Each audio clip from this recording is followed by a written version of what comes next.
যিনি প্রযোজক ওনার প্রতি কিছু রিভেঞ্জ আসলে আমাদের বা আমার আসলে নেওয়া উচিত। উনি ওনার শিল্পীদেরকে নানান ভাবে আসলে আক্রমণ করেন, তো সেখান থেকে এই রিভেঞ্জটাকে প্রথমে নেওয়া উচিত কিনা আগে আপনারা বলেন। আমাদের শ্রদ্ধেয় অনেক পরিচালকগণের পাশাপাশি প্রযোজকগণের পাশাপাশি আমাদের সবার পছন্দের নায়ক, আমাদের সবার শ্রদ্ধেয় সবার ভালোবাসার ওমর সানি ভাইরাও আছেন এবং অন্যান্য যারা যারা আছেন, যেমন কাজী হায়াত স্যার ছিলেন, চন্টু স্যার ছিলেন, আমাদের খসরু ভাই আছেন, তারপর গাজী মাহবুব ভাই আছেন, শাহিন সুমন ভাই ছিলেন, উনি উপস্থাপনাও করেছেন, এবং আমাদের অনেক ভালোবাসার দেওয়ান নজরুল স্যার ছিলেন, এবং আরো আছেন অনুপম, যেটা আমাদের ডিজিটাল মিডিয়া পার্টনার, বহু বছর ধরে তাদের সাফল্যের পথে চলা আমাদের অনুপমের যিনি শ্রদ্ধেয় আনোয়ার ভাইয়া আছেন, এবং সবাই আসলে যারা যারা আছেন, আমি ক্ষমা প্রার্থী যদি কারো নাম মিস করে যাই, বাট আমি শ্রদ্ধার সাথে সবাইকেই স্মরণ করছি।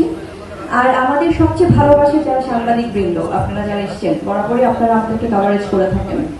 যে প্রশ্নটা করেছেন আসলে আমাদের জাহিদ ভাই, সে প্রশ্নে যাওয়ার আগে আসলে যেহেতু আমি এখন প্রথমবারের মতোই কথা বলছি আজকে রিভেঞ্জ নিয়ে, রিভেঞ্জের এই সিনেমায় যাওয়ার আগে আমার কাছে মনে হয় যে রিভেঞ্জের যিনি পরিচালক, যিনি প্রযোজক ইকবাল ভাই, ওনার প্রতি কিছু রিভেঞ্জ আসলে আমাদের বা আমার আসলে নেওয়া উচিত। কারণ যিনি আমি বলবো যে আসলে বরাবরই বিভিন্ন ধরনের মন্তব্য করে, সেটা বেফাস হোক, ভিত্তিহীন হোক, নানা ধরনের কথা বলে উনি বরাবরই আলোচনায় থাকেন এবং উনি ওনার শিল্পীদেরকে নানান ভাবে আসলে আক্রমণ করেন। তো সেখান থেকে এই রিভেঞ্জটাকে প্রথমে নেওয়া উচিত কিনা আগে আপনারা বলেন, এটা কি নেওয়া উচিত? সেখানে আমি বলবো যে রিভেঞ্জের ব্যাপারটা আসলে, কারণ আমাদের অভিভাবক হচ্ছে প্রযোজক পরিচালকগণ, তাদের জন্যই আমরা শিল্পী হিসেবে তৈরি হই। তো সেখান থেকে আমাদের অনেক আসলে ভালোবাসা বা সেই স্নেহটা আমরা আশা করি। তো সেখান থেকে যখন এই ধরনের কোনো ভিত্তিহীন কথাবার্তা আসলে আমরাও দেখি, সেটা খুবই কষ্টদায়ক, খুব খারাপ লাগে, খুব অস্বস্তিকর। কারণ আমাদের শুধুমাত্র আমরা সিনেমা নিয়ে কথা বলবো সেটা না, আমার মনে হয় যে উই অল আর ফ্যামিলি।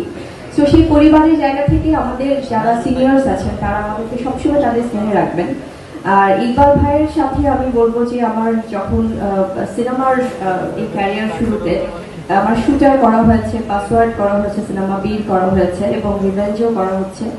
তো অ্যাজ আ প্রডিউসার আমি দেখেছি তখন তাকে ভীষণই সিনেমা প্রেমী একজন মানুষ, এবং আমি বলবো যে আসলে এই প্রথমবারের মতো বোধহয় উনি রিভেঞ্জ সিনেমাটা, হয়তো ওনার অনেক সিনেমা রিলিজ হয়েছে বিগত দিনে, কিন্তু প্রথম পরিচালক হিসেবে কিন্তু উনি রিভেঞ্জ সিনেমাটি করেছিলেন। তো সেক্ষেত্রে আমি বলবো যে উনি সিনেমাটা বোঝে এবং ওনার সেই চেষ্টাটা থাকে যে খুব ভালো একটা সিনেমা নির্মাণের। তো সেখান থেকে ওনার যখন ইকবাল ভাই আসলে ফোন করছিলেন বা বলেছে বা রিকোয়েস্ট করছিলেন যে আসলে আমরা একটা সুন্দর টিম, এই যে একটা ভালোবাসা, যে একটা দারুণ কোন একটা ভাবে সিনেমার পর্দায় আসা, তো সেটার জন্য ডেফিনেটলি আমরা সবাই এই জিনিসটাই চাই। আমরা চাই যে বরাবরের মতোই সবাই মিলেমিশে একসাথে কাজ করি।